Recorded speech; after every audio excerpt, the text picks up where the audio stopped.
everybody, welcome to Bones Collector. This is a video series where Lori and I are taking the time to play through our library 2 or 3 games at a time and then making a video.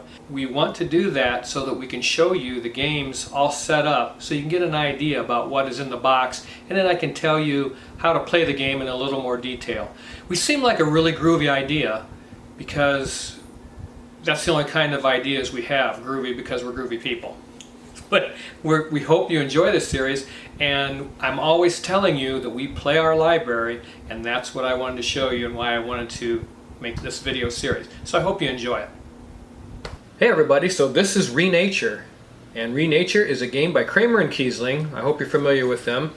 It came out in 2020, 2 to 4 players. It's a tile laying game with area influence, and the winning condition is the most victory points on this victory point track.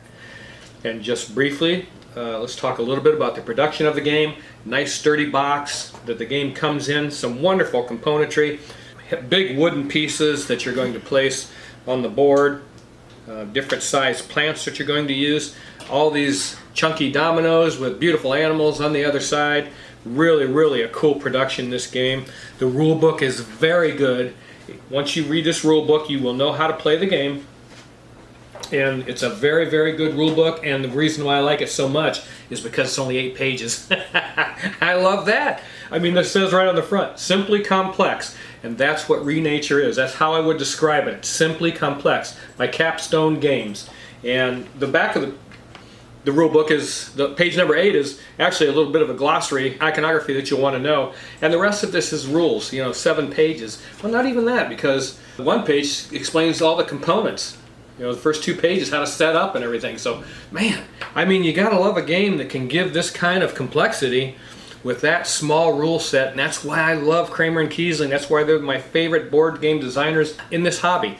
They're the best at making a simple set of rules have a deep complexity, and man, this one is no exception. As a matter of fact, this is their, as far as I'm concerned, this is the best of their catalog of games. And I just adore this game. I gave it the number 2 position in 2020 when it came out, right behind Calico, which I love also. But man, I tell you, that was a tough call, and it's even tougher now that I've played it quite a few times. But in this game, I want to explain to you what's happening here. This is set up for 2 players, and it's a little different if you have more players. In 2 players, you're going to use 2 player boards each. You have more plants to distribute to these areas and try to influence these brown areas on the board. And you're going to have more of those plants to put out there. That's why you have 2 boards. Now on your player board, it tells you, it has different iconography that tells you what you're going to be doing, A, B, C, and D. You're going to be doing 4 things on your turn, and then it tells you how to spend your little clouds that are on your player board. It tells you if you spend 3 clouds, you can take 2 turns in a row. If you spend 2 clouds, you can change this marker to whatever animal you want. And wherever this marker is, that particular animal is wild. And that is significant, let me tell you. And your clouds are worth 1 point at the end of the game if you save them. I can never save them. I always find a situation where I need to use them. I don't think I've ever used 3 clouds to get an extra turn. I don't know if I've done that or not. Maybe. But I definitely use them to change the wild animal that is available to me on my dominoes, because when that area is almost surrounded and you're clicking through your head about what you've got in your hand and what you want to do. If you can get the influence in that particular area, you might have to change that wild, even if it's just for that particular 1 domino. And I've done that. If the 3 dominoes left in your hand all have turtles on them, which would be very rare, then you would want to change that wild to a turtle. But you're not going to run into that very often. Now to start the game, you're going to have 3 dominoes that are going to be you're going to be able to see. That's your hand. Your turn simply consists of this. You play a domino, score it if you put out a plant. So you're going to play a domino, decide whether you want to put out a plant or not. You don't always have to. But if you put out a plant, you want to score that, and then you replenish your hand up to 3 from this pile of dominoes that you have left over, and you have 26 dominoes. Okay, so there are, of each animal, 11 on the dominoes, because there is 1 domino that's a double domino of every animal in the game, and there's 10 animals. So you're going to have 11 opportunities to play that particular wild, which you'll never get to do in that particular situation, but it does come in handy. Okay, so when you start the game, as you can see on the board here, we have 1, 2, 3, 4 squares up here that have a dark border around them. That's where you have to begin. You can put a domino over top of those. If I was the first player, I couldn't put a domino anywhere on the board. I have to put it over top of one of those squares to start the game. And then the next player would choose a domino and try to match one of the ends of those dominoes, or the next player could also start in a different area where one of these 4 spaces is at the top of the board. And once you fill those up, then when you do take a turn, you're going to have to match the end of that domino to something that's already on the board. And you want to try to start surrounding these areas so that when you put out an influence token, which is going to be your plants, this is a turf plant and it's worth 1 point. If I played that domino with that bird right there, it matches that bird, I'm going to score 1 point for putting that out. And you score 1 point for everything that's in that area that's equal to or less than the one you placed, even if it isn't your color. So if I put this out in one of these brown areas and my opponent had something like this, if I put a domino out, if I just put a domino along that area and put this oak tree out there, it would be 1, 2, 3 points scored on the scoreboard for that placement. These have a 4 value, but you don't get that when you place them. That's for figuring out the influence at the end of the game, or when it's surrounded. So that's the way that works when you're placing plants in these areas. And you're simply going to be doing that over and over again. And the thing you have to think about is when you're going to do that and when you're going to place these plants, because you can't have them left over at the end of the game like I did, and we'll show you what the game looks like when it's finished here at the end of the video. But if you have any of these left over, their actual value will be subtracted from your score. So that can really hurt, and you have to think about that. So it's a timing thing.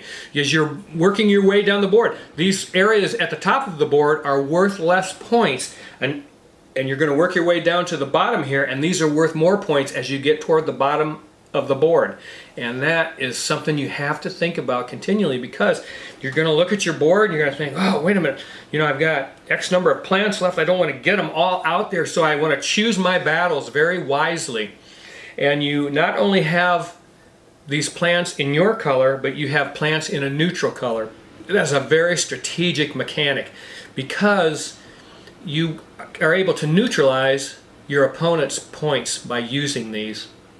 And there's different ways you can use them. You might want to use them to neutralize an area where your opponent has the majority, but you don't want them to get, if there's more neutrals in there, you can knock them down into second place, I guess is what I'm trying to say. In an area where they maybe have the lead in points for their plants, your neutral tokens that you put out, your neutral plants that you put out, can maybe not get you points so much, but knock them from first place down to second place because they're behind the neutral. And that can be very strategic and very beneficial to you to think about that while you're playing the game. There's so many ways to affect what's happening on this board with these neutral plants and your own plants. And it's just a very, very deep game. And it's so much fun. When we got done playing this, it just doesn't matter who won.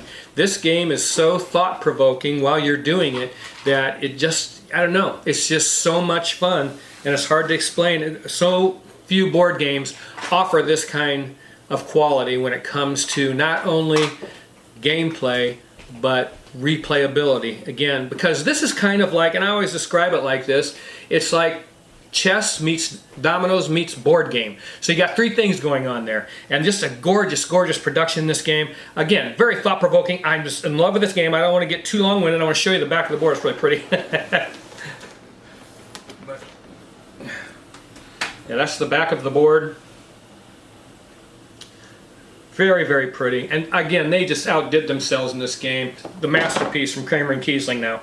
I mean, they've done some area control games before, Tikal and Mexicana and Cusco. and very, very good games. But this one, I don't know, there's something about this game that you're just laying those dominoes and those beautiful animals, planting those plants, and just all in the guise of trying to get the top influence in one of these areas.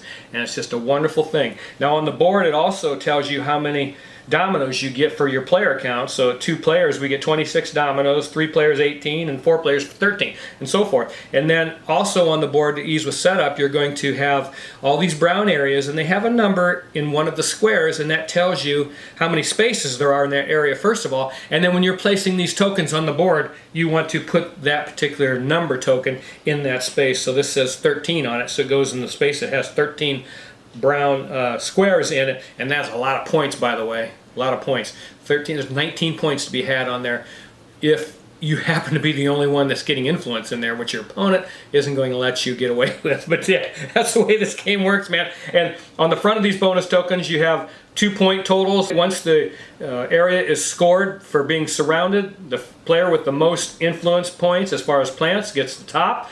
The second place player, which can sometimes be the neutral person, you know, this happens that way, would get the second place points. The neutral doesn't have keep score, but you see what I'm saying? You may not be able to get that. When you're trying to put your plants in there, make sure you're beating the neutral player. That way you get the second place points. And that's what makes this game so beautiful, is you have to think about that. And not, you know, it's not, how to explain it, it's like you're trying to get all these areas and get as many points as you can, but sometimes it's just about neutralizing, and that's why they call these neutral pieces. Sometimes it's just about neutralizing your opponent's points. This is a very interactive game. Make no mistake about it. It's not mean in any way, but it's interactive. It's kind of like playing chess, but I think it's even less mean than you know. It doesn't feel bad like when, you know, a queen takes your bishop or something like that. You know, but you're just neutralizing the other player. Not so much putting them, not so much playing a token that says you have to go back to start. You know, that's not what this game is about. It's a very small thing, but a very huge thing to neutralize points on your opponent. And that's what makes this game so wonderful. This game is just fantastic, and I wanted to show it to you on the video today. Man, I'm in love with Renature. Again, it's number 5 now, my Ultimate Top 100, and if I think about it some more, I'll probably put it up to number 1 in 5 minutes. But this game is fantastic. I hope you guys get it in your library, or at least get a chance to play it at a convention or a game store or something. Go in and play this game. You'll fall in love with it. It has the legs of a lifetime, folks. Okay, so this is what the game board will look like when you get done playing Renature. Isn't it beautiful? You're renaturing the world and replanting and making things better, and what a wonderful theme for a board game, and what a wonderful game this is. Now you can see over here on the points track, Lori won this game by 8 points, and she did it with a very interesting strategy of not really surrounding areas so much, which is what I did, and I won 8 majority areas where she only won 3. But she put her plants in areas where she wasn't going to be interested so much in surrounding them and winning the majority, but because she had plants in that area, she got that token when it was scored at the end of the game. She got the face value on the front of that token, and that was a winning strategy for her, and it worked very well. But there's so much to think about in this game. As you can see, you're trying again to have the majority of points of plants, and your plants are worth a certain amount of points, as I said earlier, and you have the majority in that area, you're going to win that bonus token. Not only the points that are on the front of it, but the points that are on the back. At the end of the game, you'll get to receive the bonus points that are on the back of those because you won that area majority. And this is the wild animal track. Whenever you want to manipulate that or change it in any way, you have to spend a couple of clouds, like I told you before, and that can be very, very big. You get a point for every one of those clouds you save to the end of the game, but I've always had the philosophy I want to use those up because you're going to need them to make a big play or to make a move in order to get some of these area majorities. I'm going to show you my board if I can do that real quick here. This is my player board, and this is what I had left over. And you have the actual value of those at the end of the game that you get penalized. So I have 3 bushes at 2 points apiece. I have 1 pine tree at 1 point, and I have 3 pieces of turf at 1 point each. So I think that adds up to 12. My math's correct. 2, 4, 6, and 3 is 9, 10, 11, 12. Yeah, 12 points. I was penalized at the end of the game. And that ended up costing me quite a bit. So if I get those 12 points, I win the game. But I didn't get them out there. I don't think I would have played the game any differently. I enjoyed it. When the game was completely finished, I had a great time. Again, laying out these lovely dominoes and trying to figure out the best way to surround these areas, when to do it. Timing is everything, and using these wild animal dominoes is very important and can make or break you, so you have to think about that all the time. Hey you guys, so that's Renature. Man, I'm glad to tell you about it. I'm so excited when I play this game. I'm excited it's in my gaming library, and yes, if I had to pick 10 games to be in my library, this would be one of them, because it just keeps on playing and giving you the pleasure of board gaming. This is one of the games that makes this hobby so magnificent, and that's Renature. I hope you enjoyed the video. How you doing? So this is Santa Maria. We just got done playing a game of this, and we reset the game to start another one. And this game was published in 2017 by Aporta Games, and it's for 1 to 4 players. It is a design by Christian A. Otsby and Eilif Svensson, and these guys teamed up for the Magnificent, and then one of these designers was also involved in Automania, so these guys know what they're doing as far as good board game designs, and they didn't miss on this one. This is an excellent game, one of the best games of 2017 for sure. Just an excellent board game. Let's talk a little bit about the production of the game. This is a Euro-style economic game, and it is adequate for production. You have wooden dice, the tiles are all thick enough, and the boards are thick enough, and the box could be a little thicker. I'm always harping on boxes, but I don't know why publishers don't put thicker boxes on their board games, but I wish they'd start doing that. So yeah, it's adequate. It gets the job done for this style of game. Okay, in this game, you are conquistadors, and you're exploring the new world and building colonies. And on this main board, this is the main board, and on the main board it describes 4 actions you can take. Now the actions are these. The first one is to take one of these tiles that you see. We have a 3 square tile and a 2 square tile column, and you're going to have to pay to get those, and it has the cost on the board. And while I'm at it, the cost on the back of the 2 tile action pieces is incorrect. It shows a wheat and a wood. The board is correct. It takes 2 wood to buy these action tiles. Then the second thing on the board is you are allowed to spend $1 to activate any one of these spaces. If you want to activate 2 spaces, it's going to cost you $2. If you want to activate 3 spaces with money, it's going to cost you $3, and so on. And then another action you're going to take, and this is the one that makes this game really fun, of course, is the dice drafting mechanism in this game. And the white dice that you see here will be rolled at the beginning of the round, and you're going to draft those. You're only allowed to have 3 of them. And they will activate the columns on your player board. So you put them up here, and you're going to go down the columns here and activate anything in that column for that particular value of the dice. Now you also have a blue die that you start the game with, and you roll that at the beginning of the round, and it will activate a row. So whatever you happen to roll, it's going to activate a row. Then also you have a place on your player board for money. Your money goes here. This is where your resources go, and there's gold, sugar, gems, wheat, and wood.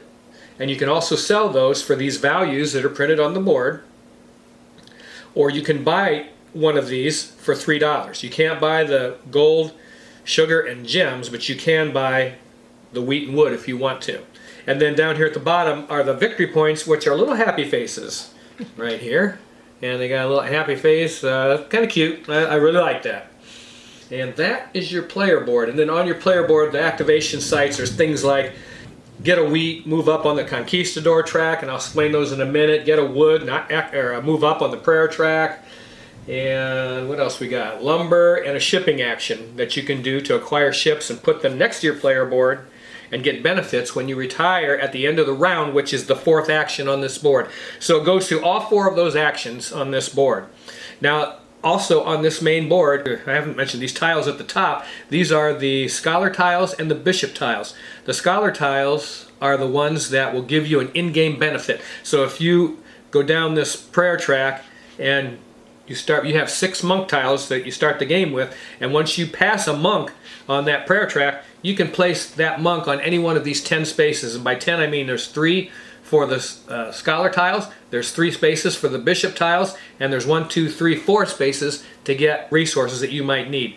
A gold bar, 2 gems, 2 sugar, and then 3 victory points. Now you can go to another space where a player has beaten you to that, but you're going to have to pay that player $2. And that hurts because money is very tight in this game, and you're going to need it. So I don't see that happening unless it's going to win you the game or something, which I doubt that happens.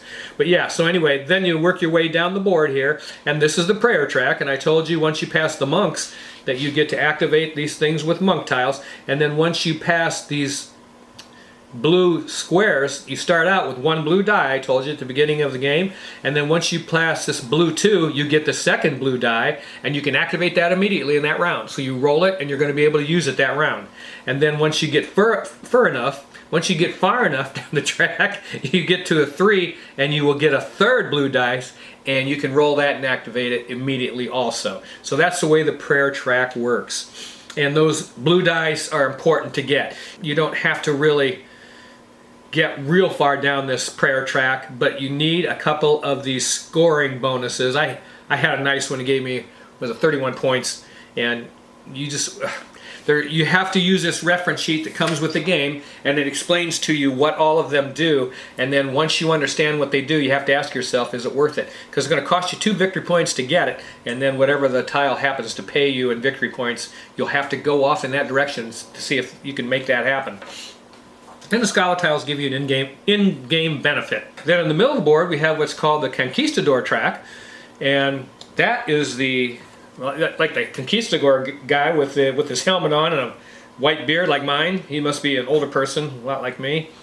And once you move down this Conquistador track, you're going to get a gold bar for the first 2 spaces. You get 1 each, and then you have to go 3 spaces to get the 3rd gold bar. And those come in very, very handy. They're wild. So that's really nice. And in addition to that, the Conquistador track scores right here on this board. It'll tell you in a 2-player count, 3-player count, 4-player count. Whoever's ahead on the Conquistador track is going to get some bonus points. Also on the board here, it has a little purple square, and it has some iconography in it, and it tells you how you can get points for shipping tiles. Complete columns of shipping tiles, you get 3 points each. Villagers, how you score those on the board, and then at the end of the game, for every $3 you have, it's a victory point or a happy face or whatever. Okay, so let's talk some more about the dice drafting. When you draft one of these dice, you're simply going to take it, like this blue 6, and you're going to start it up here at the top of your board because you're activating columns, and you will go here and activate and get a blue gem, and then you go all the way down the row and activate whatever else is in this row. And this is the prayer track, so I would move 1 on the prayer track. And you do that for everything here. And so when you're paying to get some of these tiles, you want to put them where you think you might be able to use them. So in other words, if you're going to buy this tile that gives you $2, you get no money on anything on this board. And if you buy that first, you might say, hey, you know what, there's 2 5s there. I can put that in the 5 column right here, and when I draft that 5 dice, I'm going to go down that column and get $2. And that's the way this game works as far as tile laying is concerned. You're building an engine with these things. You know, you're building an engine with these dice, or with the tiles, excuse me, and then you activate them with the dice. And then once you've done all your actions for the round, once you have nothing else you can do, you're going to retire.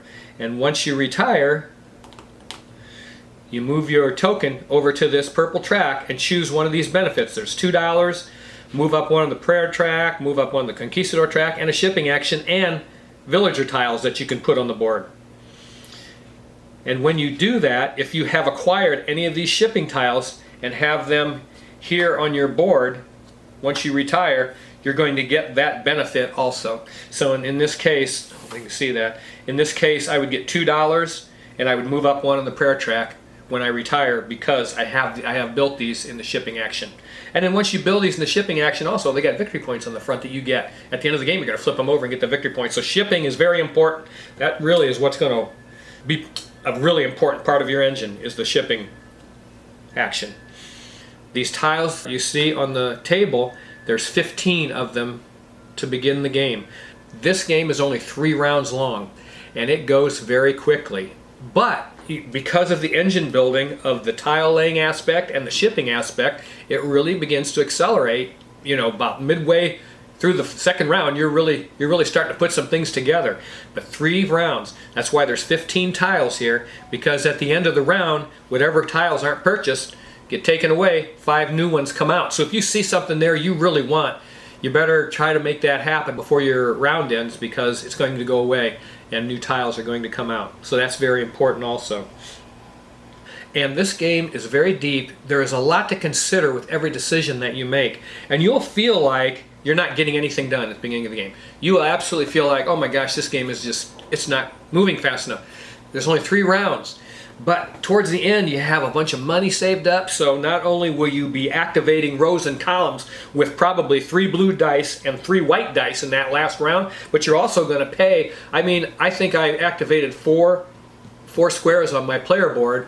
$1 for the first, $2 for the second, $3 for the third, and $4 for activating the 4th space. And that really got me some things that I needed, and I could do an extra shipping action or something. When I retired, I put my marker on the shipping space, and I was able to purchase another tile. And that was very, very huge for me. So those are the type of things you have to consider all the time. You have to consider, are these going to help you? Do you want to get one of these benefits, one of these scholar tiles? Do you see something here achievable at the end of the game on these bishop tiles? Sometimes I look at them and I was like, like this one here is so... you have to create a 3x3 grid for 4 points, a 4x4 grid for 7 points, and a 5x5 grid for 10 points. I've never... I don't know if anybody could create a 5x5. I don't know, maybe you can. I've never done it in this game. But you have to ask yourself, can I achieve those? Because you're going to, again, get minus 2 points at the end of the game. So hopefully you can get that particular one done that you put your monk on. I covered everything on the board. These are the shipping tiles. Now when you make a purchase of a shipping tile, you simply have to pay what's on the tile that's face up. This one would be a gem. And there's orange ones that are starting tiles, so they're a little easier to afford. And once you buy that gem, you have to pay attention what space you take it from on the main board. So if you would take this gem, and you can see here, it's on the space with $2, it has to go on the $2 space over here on your player board, because you're going to get $2 when you retire your piece. Or if you, also if you take, down the column, if you take this one, it's in the Conquistador row, you're going to have to put it in the Conquistador row over here on your player board, and so on. So that's something to consider also, because you're going to get those benefits when you retire your marker or pass. It's the same thing when it retires passing.